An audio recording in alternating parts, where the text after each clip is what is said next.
同样是被召唤到异世界，差别咋有这么大呢？阿胜被放置 play 不管不问，而年轻的女高中艾良一现身就被皇子接走亲自调教。大皇子让下属艾良解释一下为什么他被召唤到这个里，什么瘴气啊，什么魔物呀，什么圣女啊。艾良听得一脸懵逼，隐约意识到自己好像成了轻小说的女主角了。面前傲慢自大大皇子显然用他拯救这个世界，但艾良只关心自己能不能回到原来的世界，一听到不能，眼泪唰就下来了。大皇子看了也心疼，毕竟是他莫名其妙把人家从故乡拉到这里的，他需要肩负起安抚艾良的责任。可同样的，他作为大皇子需要为这个国家的国民负责，他只能尽己所能给艾良最好的生活，还亲自带艾良去王都逛街。王都里不管是普通民众还是卫兵，看到大皇子吓得不敢动弹，等他离开之后才敢大喘气儿。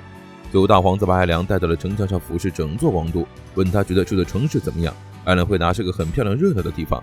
大皇子却表示有时候太热闹也很伤脑筋，所以他会为了维持秩序而刻意严以待人。尽管这样做不讨人民和士兵的喜欢，但大皇子依旧为这个国家尽职尽责。他需要圣女的力量，于是放低姿态，诚心诚意地请求艾良助自己一臂之力。解决完那些瘴气和魔力后，他一定想办法把他送回家。艾良感受到大皇子的真诚，他也希望帮助他，让国家变好。很快，大皇子安排艾良去读了王力学院。艾良在这里学习了各种魔法，接触了很多以前没接触过的事物。大皇子和他亲信对他也都很好，而这引起了他们未婚妻的不满。他们找艾良说的时候，刚被大皇子撞见，被呵斥了几句，以至于他更不喜欢艾良了。唯独的展露笑容的是一起避雨的女生，他刚想鼓起勇气上前搭话，那个女生就被朋友们接走。他们也没有问他需不需要一起回去，直到大皇子的亲信跑过来给艾良送伞。这时的艾良已经被淋湿了，不过他直接用魔法将自己弄干，连他的雨也跟着停了。这一番对魔力的细腻操作让那位亲信看呆了，看得艾良有些不好意思。其实艾良的成长速度已经相当惊人，但比起最近被各势力纷纷讨论的阿胜就差得远了。大皇子收到报告后气得不行，毕竟当初那阿胜看上去太不起眼了，他直接把阿胜当成艾良的侍女或者乳娘，自己一国王子怎么可能跟人说这种话？没想到一时的狂妄造成了这样的后果，现在很可能被他冷落的才是真正的圣女，他把王室的脸丢尽了。二皇子肯定会借机打压他的势力，最重要的是艾良的处境会变得很尴尬，所以大皇子就这样继续下去，将所有锅揽到自己头上。另一边，伊丽莎白听了阿胜的建议后，就主动去找艾良，表示愿意和他做朋友。结果话还没说完，就被大步走来的大皇子呵斥，因为他要欺负艾良。伊丽莎白解释自己没有恶意，他也不相信。看到二皇子也走了过来，打了声招呼，带着艾良直接离开了。晚上艾良反复想起伊丽莎白那时的笑脸，觉得继续聊下去，说不定他们真的可以成为朋友。既然如此，下次就由他主动开口吧。如果不小心穿到异世界，一定要记得以搞事业为主。在艾良为各种少女心事烦恼的时候，阿胜已经开始研究比高级药水更厉害的药水怎么做了。他现在可以出入禁书库，这里的资料果然更多一些。就在专心致志查资料的时候，伊利团长突然凑出来问他想杀谁，因为阿胜看的是毒草的记录，可是他想知道更厉害的药水。尤里告诉阿胜，其实植物有微量的魔力，阿胜做出药水多出50%的功效，应该是制作时灌注的魔力性质和其他人不同。如果让草药也带上它的魔力，说不定就成功了。从那以后，阿胜开始研究如何草药带有自己的魔力。首先是试图给浇草药的水注入魔力，但怎么尝试都不成功。他想起来前世玩的游戏有个道具叫圣水，说的圣水需要进行祝福，就得跑去请教尤利有没有这种东西，可尤利完全没听说过。不过传说中的圣女之术倒是能歼灭所有魔物，故意把这个话题引出来，就是为了让阿胜对圣女之术感兴趣。回到研究所后，阿胜继续对一些药草研究，所长听说就跑来看他的研究成果。阿胜把剩下模仿了的植物上面，还是没能让他们拥有自己的魔力。两人聊到了圣女之术，几乎所有魔法都被明确记录下来该如何发动，圣女之术却毫无记载。所长猜测，说不定是历代圣女的发动方式都不同，所以才没办法把方法留下来。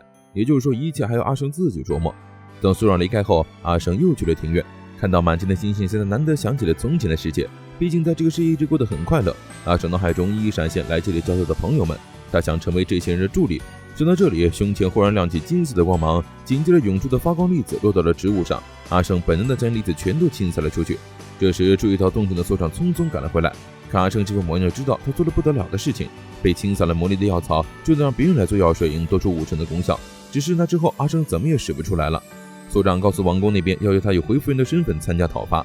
阿胜已经做好了心理准备，如果能在森林里发现没见过的药草就更好了。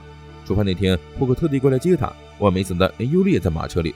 尤利也听说了阿胜那天晚上无自觉发动魔法的事情，求知欲立马上来缠着阿胜问题句情况，得知阿胜自己也不知道，就失望无比。到了傍晚，他们才到达目的地。托克发现阿胜头上戴着自己送他的发饰，心里不可谓不开心，杀起魔物都更有劲儿了，几乎没有尤利团长出手的机会。而且因为阿胜在这里，魔物都变得更稀少了，他们只能继续深入森林，却没注意到刚离开那地方就出现一团黑雾。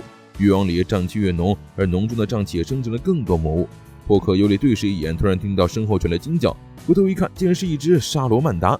对方直接朝面前的2个骑士喷火，阿胜立刻为他们撑起屏障。尤里称赞他的姿势真不错，不过当务之急还是赶紧把魔物解决了。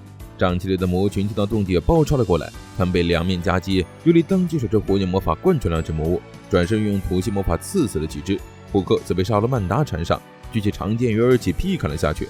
触碰到沙罗曼达的皮肉后，注入冰系魔法强化剑刃，总算将沙罗曼达的尾巴砍下。阿胜也赶紧集中注意力为大家治疗。没想到沙罗曼达突然知道放出火焰，好在关键时刻，他短而的发式放出一堵冰墙挡下了攻击。出于担心而冲出来的霍克却被魔物咬断了长剑，而后一口咬住了他的肩膀。情急之下，阿胜体内涌现出强大的魔力，转世之间就将魔物全部消灭，瘴气也跟着消散。霍克和阿胜满脸震惊地看着对方，其他人则开始欢欣鼓舞，难道这就是传说中的圣女之力吗？面前的男人露出了小副要吃掉阿胜的表情，使得阿胜连连后退，你不要过来呀！霍克看不下去，让尤里适可而止。而刚才阿胜爆发出的魔力，连他的肩膀都治好了。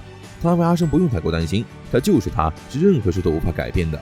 阿胜使出圣女之术的事很快传遍了王宫，阿胜自己在考虑要不要跳槽去宫廷魔导师团就业。所长当然不肯放人，一番会后，阿胜还是留了下来。虽然已经用了2次圣女之术，可实际上阿胜还是不清楚出发条件。